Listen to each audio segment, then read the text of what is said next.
ruh itu ada 9 macam ruh. Pertama ada ruh namanya ruh idhafi. Apa Pak? Ruh idhafi. Ini ruh sangat penting dan paling utama, karena ruh idhafi inilah kita bisa hidup. Kita bisa hidup. Dan ruh idhafi ini menguasai beberapa ruh yang lain. Itu namanya ruh idhafi. Ketika ruh ini berpisah, maka jasad ini akan mati. Ruh ini pun dinamakan jauhar awal suci. Ruh idhafi itu disebut juga nyawa. Kalau ruh berpisah dari jasad, maka jasad ini bakal mati. Itu ruh idhafi. Ini penting. Ruh ini. Ada yang kedua namanya ruh rabbani. Ruh ini sifatnya nur cahaya kuning, diam tak bergerak. Orang yang dikuasai ruh rabbani ini, dia tidak punya kehendak apa-apa. Ada yang ketiga namanya ruh rohani. Ruh rohani inilah yang menempati 4 jenis nafsu tadi. Ada nafsu namanya lawamah, ada nafsu namanya ammarah, ada nafsu namanya malhamah, ada nafsu namanya mutmainnah. Ini ruh menempati 4 jenis nafsu tadi. Ruh rohani. Ada yang keempat namanya ruh nurani. Kalau ruh nurani ini meninggalkan jasad seseorang, maka hati orang itu akan jadi gelap, pikirannya pun gelap. Maka jangan heran kalau ada orang nggak berpikir, hatinya gelap, stres gara-gara utang, dia bunuh diri, karena hatinya gelap, pikirannya gelap. Itu ruh nurani. Ada yang kelima ruh kudus. Ini sifatnya orang kalau dikuasai roh ini, dia berbuat baik, selalu taat beribadah sesuai dengan kepercayaannya masing-masing. Ada roh yang keenam namanya roh rahmani. Kalau orang dikuasai roh rahmani ini, dia punya jiwa sosial tinggi. Kalau dia kaya agak bakal pelit. Kalau dikuasai roh rahmani, asal kata rahman, roh pemurah. Maka orang kalau kaya dikuasai ruh rahmani ini, kaya tapi kagak pelit, rajin sedekah, dermawan, kagak boleh lihat masjid rombeng, kagak boleh lihat masjid taklim rombeng, kagak boleh lihat musola rombeng, dikit-dikit pengen sedekah aja. Ama yatim sedekah, ama janda jompo sedekah, janda muda dikawinin juga. Itu namanya ruh apa? Ruh rahmani. Kalau dia kaya, sifatnya dermawan, berjiwa sosial yang tinggi. Gak boleh lihat orang susah. Dia pedih merasakan penderitaan saudaranya. Gak boleh lihat anak yatim telantar, disantunin anak yatim, janda jompo dibantuin, janda muda dikawinin. Orang sekarang kan lebih suka nolong janda muda ketimbang janda tua. Iya nggak? Iya. Iya nggak? Emang apa ogah nolong janda tua? Kata Mang Ustadz Nur Hadi, susunya kadaluarsa. Ada lagi ruh namanya ruh jasmani. Yang ketujuh, ruh jasmani. Dengan sebab ruh jasmani ini kita merasakan sakit, capek, seger. Ini ruh jasmani. Ada ruh namanya ruh nabati. Ini nih, ruh nabati ini, ya, ini ruh pertumbuhan. Kita lahir dari bayi, gede, sampai sekarang kita jadi tua bangka. Ini gara-gara ruh nabati. Ada lagi yang ke-9 namanya ruh rewani. Kalau ruh rewani ini keluar dari jasad kita, maka kita bakal tidur. Jadi kalau ketika orang itu tidur, ruh itu keluar. Ketika ruh masuk ke jasad, maka kita bangun. Jadi ruh itu ada berapa macam? Apa yang pertama? Kami dah orang ceramah pesimis banget. Aku pun kagak ingat.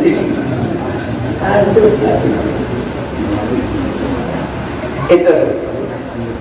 Makanya mati itu berpindahnya, berpisahnya ruh dengan jasad. Itu mati. Berpisahnya ruh dengan jasad. Berpindahnya ruh dari alam yang terang, dari alam yang gelap menuju ke alam yang terang. Berpindahnya ruh dari satu tempat yang sempit menuju ke tempat yang lebih luas. Itu ruh. Kalau sudah berpisah dari jasad, mati namanya. Kullu nafsin dha'iqatul. Nah, kita mengharap mati kita ini dalam keadaan husnul khotimah. Itu yang kita harap. Karena kalau mati husnul khotimah, insya Allah yakin dan dipastikan kita pasti akan mampu apa? Mengendalikan godaan setan. Karena ketika orang dalam keadaan najah, sakaratul maut datang, iblis datang menggoda iman kita. Orang yang sedang dalam sakarat itu kehausan yang luar biasa.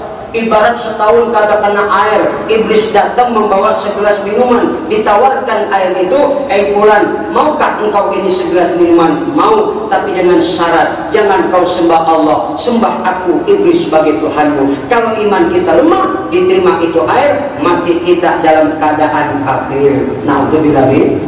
Karena nanti iblis menyerupai beberapa macam serupaan, menyerupai emas. Ketika orang sedang sakarat, datang menyerupai guru. Siapa guru kita? Nanti datang guru kita menyerupai guru, menyerupai orang tua, macam-macam tujuh serupaan. Iman kita diuji oleh Allah. Maka di sini pentingnya hati ini isi dengan apa? Kalimatut tauhid, la ilaha illallah Muhammadur Rasulullah. Anak TK apa? Tapi jangan harap ketika nanti mau mati gampang dan mudah kita ucap. Allah bisa karena biasa. Betul? Orang kalau biasa mengucap la ilaha illallah, ketika nanti sakarat insya Allah akan ringan, mudah mengucapkannya. Yusabbitullahu alladhina amanu bil qawli tsabit fil hayati dunya wa bil akhirah. Allah yang telah menumbuhkan perkataan orang-orang beriman. Maka ketika mau datang, insya Allah lidah ini ringan kita mengucap la ilaha. Tapi orang yang nggak biasa mengucap, ibadah kagak, sholat kagak, susah. Iblis menggoda, bisa mati dalam keadaan kafir. Naudzubillah min astaga. Maka perbanyak la ilaha illallah. Yang sampai ditinggal isi Allah bisa karena biasa. Orang yang biasa mabok bisa mati lagi mabok. Orang yang biasa main judi bisa mati lagi main judi. Tergantung kebiasaan. Biasa mabok bisa mati gara-gara mabok. Banyak yang modal gara-gara oplosan. Banyak kan? Banyak kan? Lagi mabok naik motor, keseruduk, tabrakan, modal. Orang biasa main judi bisa mati lagi main judi. Mana lagi sumpah-sumpahan, mati lu, mati benar. Yang biasa narkoba bisa mati gara-gara narkoba. Tapi sebaliknya, orang yang biasa bangun malam tahajud bisa mati lagi tahajud. Orang yang biasa sholat duha bisa mati lagi dalam keadaan sholat duha. Orang yang biasa baca Quran bisa mati lagi ngaji Quran, seperti di Jawa waktu beberapa tahun yang lalu. Orang biasa zikir bisa mati lagi berzikir. Biasa ceramah bisa mati lagi ceramah. Cuman kagak pernah kita dengar ustadz lagi ceramah mati kagak. Allah panjangin umurnya. Alhamdulillah. Tergantung kebiasaan. Maka mati sebuah kepastian, jangan ditakutin. Kalau takut mau mati itu bukan sewajarnya. Kenapa orang takut sama mati? Pertama, karena kurangnya pengetahuan tentang mati. Yang kedua, karena banyak melakukan salah dan dosa. Takut mati karena begitu mati nanti takut diazab, takut disiksa. Yang penting persiapkan diri dengan amal soleh. Orang yang takwa tidak pernah takut akan mati. Kenapa? Dia sudah siap dengan amal soleh, malah dia merindukan surga, merindukan Allah Subhanahu wa Ta'ala. Tapi ada nggak amalan kalau kita pengen panjang umur? Ada nggak? Ada. Baca dan amalkan. Kata Ibnu Abbas radhiyallahu anhu, maghrib 7, subuh 7. Apa ayatnya? Ada dalam surat At-Taubah di akhir. Laqad ja'akum rasulun min anfusikum azizun 'alaihi ma 'anittum harisun 'alaikum bil mu'minina raufur rahim. Fa in tawallaw faqul hasbiyallahu la ilaha illa huwa 'alaihi tawakkaltu wa huwa rabbul 'arsyil. Dulu ada seorang wali, umurnya udah 125 tahun kagak mati-mati. Satu ketika mimpi bertemu Rasulullah. Fulan, kata Rasul, apakah engkau tidak rindu kepada aku? Aku rindu ya Rasul kepada engkau. Bagaimana kau bisa berjumpa dengan aku kalau kau masih membaca laqad ja'akum? Coba berhenti baca itu. Maka itu wali berhenti, gak baca itu surat, gak baca itu ayat. Akhirnya Allah wafatkan, berjumpa dengan Rasulullah. Jadi kalau pengen panjang umur, baca maghrib 7 kali, subuh 7 kali. Baca maghrib Allah jaga umur sampai subuh, baca subuh Allah jaga umur kita sampai datang waktu maghrib. Jadi kalau ngamalin ayat tadi kagak mati-mati, malaikat datang mau nyambut kita baca itu kamu dendam. Tapi bisa kita tahu kapan kita bakal mati? Bisa. Kapan? Kalau ajal sudah dekat, walaupun itu ayat kita hafal luar biasa, dibaca setiap hari, maghrib 7, subuh 7, baca. Tahu-tahu begitu kita baca, agak hafal. Tahu-tahu lupa, agak bisa-bisa. Itu udah tanda-tanda mau mati. Tuh. Jadi kalau baca ini, nanti kakak mau baca itu kagak bisa. Udah kumpulin keluarga, anak ini, kumpulin. Insya Allah. Makanya orang dulu tahu akan mati, dikumpulin anak ini, suruh dari kuburan. Itu. Jadi minta panjang umur boleh, boleh nggak? Boleh. Tapi yang namanya takdir mati, semuanya pasti bakal mati. Malaikat Israel aja mati, yang mencabut nyawa cuma Allah zat yang maha hidup. Dan kalau sudah mati, tidak ada lagi harganya jasad kita ini. Cantik, tampan, gagah, perkasa, udah nggak ada lagi harganya. Betul nggak? Betul nggak? Maka kita sadar, persiapkan diri dengan amal soleh. Bekal yang paling baik tidak lain adalah takwa kepada Allah.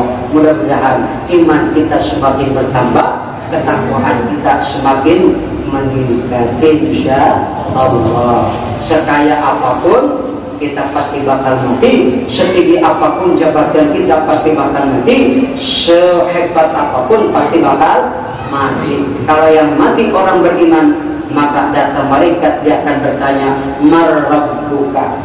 Tapi kalau yang mati orang tidak beriman, orang bajingan tengik, datang malaikat Israel bukan nanya marrabbuka, tapi apa kata malaikat Israel? Bapak mau tahu kagak?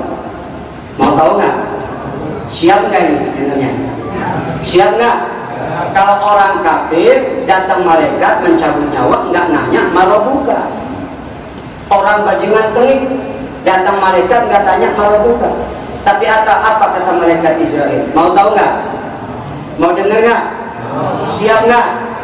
Begini kata malaikat Israel.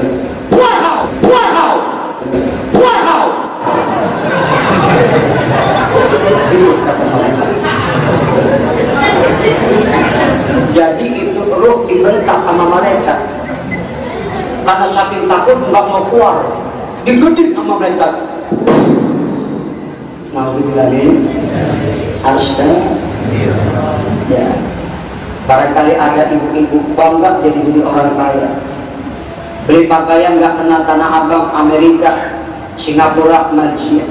Begitu mati, baju mahal tetap kagak kepake. Yang kepake mah cuma kain warnanya putih. Kain apa namanya? Kain kafan. Emang apa itu kain putih dinamain kain kafan? Ngapa dah? Tahu nggak? jawabannya karena kita tidak bakal tahu kapan kita bakal mati. Betul?